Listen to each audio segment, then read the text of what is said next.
दोस्तों Indian railway finance corporation limited यानी IRFC की बात करें तो स्टॉक के अंदर आज कुछ गिरावट देखने को मिली। अब ये गिरावट क्यों हुई? क्योंकि बाजार में भी ज़बरदस्त गिरावट थी और आप ये देख ही सकते हो स्टॉक ने एक अच्छी तेज़ी बनाने की शुरुआत की थी आज, लेकिन बाजार का साथ नहीं मिला। अब यहाँ पे आगे की क्या संभावना बन रही है उसको समझने की कोशिश करेंगे। यहाँ पे कुछ अपडेट निकल के आ रही है जिसको इस वीडियो के माध्यम से डिस्कस करेंगे। वैसे रेलवे के इस शेयर ने लोगों को ज़बरदस्त रिटर्न ऑलरेडी दे दिया पहले, लेकिन क्या इससे भी शानदार तेज़ी बन सकती है?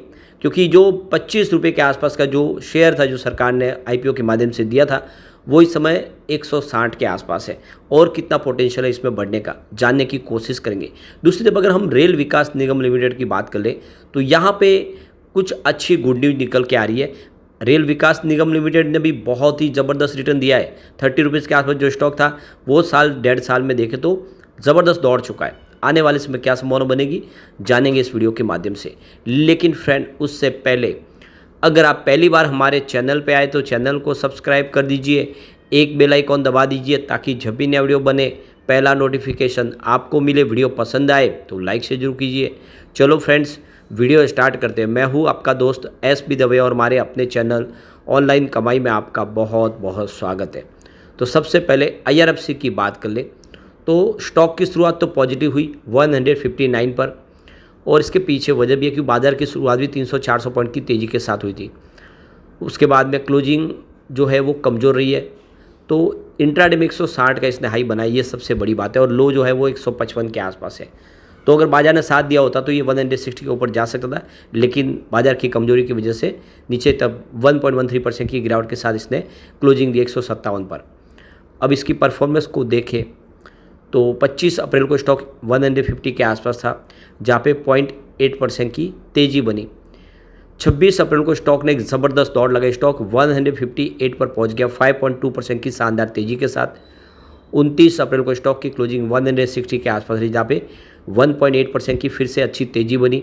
लेकिन 30 अप्रैल को देखें तो स्टॉक में गिरावट हुई, स्टॉक 157 के आसपास आए 2.3% की गिरावट के साथ। और 2 मई को इस महीने की नई शुरुआत में 158 के आसपास क्लोजिंग थी 1% की तेज़ी के साथ। और आज फिर से स्टॉक 160 को टच करने की संभावना बना रहा था, लेकिन बाजार ने साथ नहीं दिया। लेकिन एक तरह से देखें तो यहाँ पे एक अच्छा मौका दिख रहा है। वो मार्केट एक्सपर्ट अरुण केजरीवाल का कहना है कि रेलवे के शेयरों में खरीदारी की जा सकती है, क्योंकि जिस तरह से रेलवे के लिए सरकार ने अनाउंसमेंट किया, कैपेक्स बढ़ाया है, ऐसे में रेलवे से संबंधित जो शेयर है वो काफ़ी अच्छा कर सकते हैं। यानी अब इलेक्शन खत्म होने के बाद वो प्रोजेक्ट शुरू होंगे जिसका ऐलान किया गया। तो ऐसे में आप देखिए पोटेंशियल ग्रोथ काफ़ी ज़्यादा दिख रही है रेलवे सेक्टर के लिए, संभावना बहुत ज़्यादा है। तो रेलवे इंफ्रा की कंपनियां हो या फिर एनबीएफसी रेलवे की आईआरएफसी हो, सबको बेनिफिट पूरा मिलेगा। ऐसे में निवेश की सलाह बन रही है यहाँ पे। दूसरी तरफ देखें तो एफपीआई की तरफ से यानी फॉरेन पोर्टफोलियो इन्वेस्टर ने भी रेलवे के शेयरों में अपनी अच्छी होल्डिंग बढ़ाई है, चाहे आरआईटीएस हो, टेक्समो रेल हो, जुपिटर वैगन हो, इन रेलवे के शेयरों में काफ़ी शानदार निवेश बढ़ा है। और जहाँ पे बड़ी तेज़ी बनी उन्होंने थोड़ी सी प्रॉफिट बुकिंग जरूर की है, लेकिन रेलवे शेयर उनके डार्लिंग स्टॉक बने हुए हैं और आने वाले समय भी रेलवे के शेयरों में एफआई का निवेश आता रहेगा। यानी एफआई के जो जिस तरह से अपना पॉजिटिव रुख अपना रहे हैं रेलवे के शेयरों को लेकर, ये स्टॉक बहुत आगे जा सकते हैं। अब काफ़ी लोग हैं जो बार बार ये सोचते कि 25 रुपये का स्टॉक 160 तो हो गया, अब कितना और दौड़ेगा, तो उनको एमआरएफ का ध्यान देना चाहिए। एमआरएफ जब 20,000 के आसपास था तब लोगों को बहुत महंगा लगता था, जब 50,000 हो गया तो वो बहुत ज़्यादा महंगा हो गया, आज वो 1 लाख को भी पार कर गया और अभी भी लोग उसको खरीदने को तैयार है और 2 लाख के टारगेट दे रहे। तो ऐसे में आप समझ सकते हो कोई स्टॉक महंगा नहीं होता है, उसके बिजनेस को देख के उस पर निवेश के बारे में सोचा जाता है। अब आईआरएफसी के बिजनेस की बात करें तो आप देख लो कि लगातार काफ़ी शानदार हर साल बढ़ ही रहा है बिजनेस। 2020 की बात करें तो इनका जो रेवेन्यू 13.42 थाउजेंड करोड़ के आसपास था और प्रॉफिट 3.19 थाउजेंड करोड़ का हुआ था। 2021 में रेवेन्यू बढ़ के 15.77 थाउजेंड करोड़ तक पहुंच गया और प्रॉफिट बढ़ते हुए 4.42 थाउजेंड करोड़ तक पहुंच गया। 2022 की बात करें तो 20.30 करोड़ का रेवेन्यू था और प्रॉफिट है वो 6.09 थाउजेंड करोड़ के आसपास था। 2023 आते थे रेवेन्यू बढ़ के 23.93 थाउजेंड करोड़ तक पहुंच गया और प्रॉफिट 6.34 थाउजेंड करोड़ तक पहुंच गया।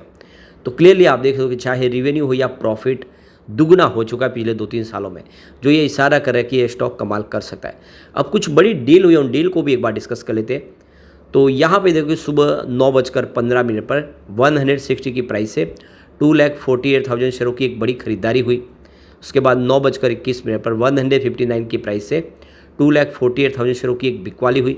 तो उसके बाद 9:27 पर 160 की प्राइस से 3,40,000 शेयरों की फिर से खरीदारी हुई अच्छी खासी।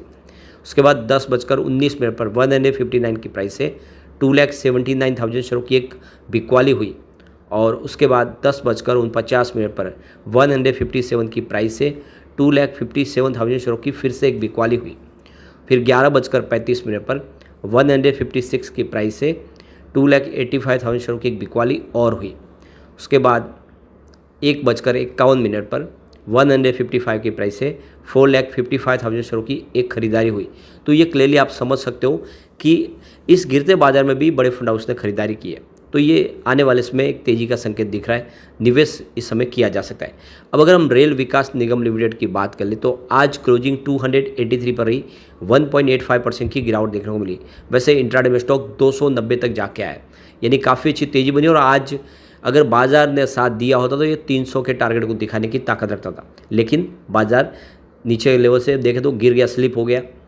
अब यहाँ पे जो बड़ी गुड न्यूज निकल के आ रही है, रेल विकास निगम लिमिटेड को लगातार बहुत सारे ऑर्डर प्राप्त हो रहे, चाहे इंडिया के बाजार में हो या फिर ग्लोबल मार्केट में। बहुत सारे जहाँ पे भी ये बिड लगाते हो बिड जीतते जरूर है, इनके पास वो सारा अनुभव है।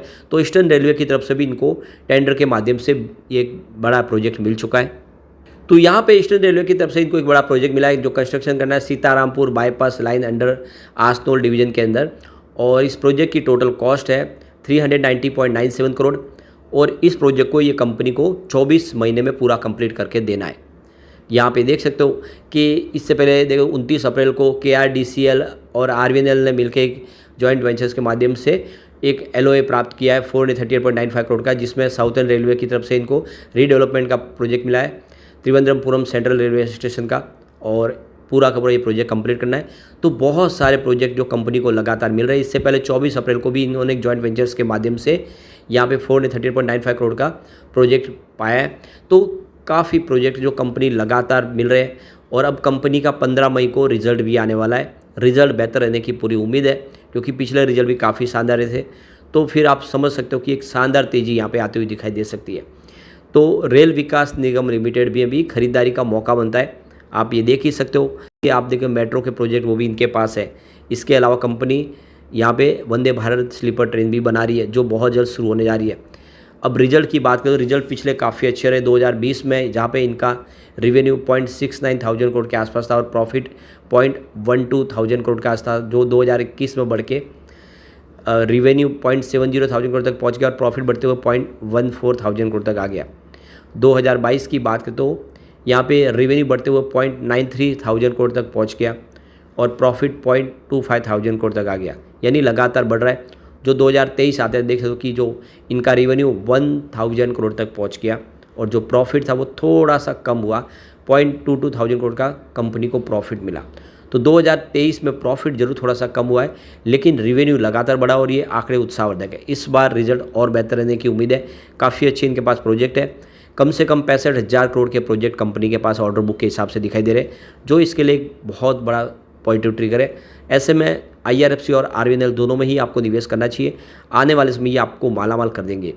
लेकिन फ्रेंड, कोई भी इन्वेस्टमेंट करने से पहले अपने फाइनेंशियल एडवाइजर से बढ़ाई ले ले या अपना खुद का रिसर्च करें, क्योंकि मैंने वीडियो आपके एजुकेशनल पर्पज़ के लिए ही बनाया। वीडियो पसंद आए तो लाइक शेयर जरूर कीजिए और चैनल को सब्सक्राइब कर दीजिए। Thank you friend.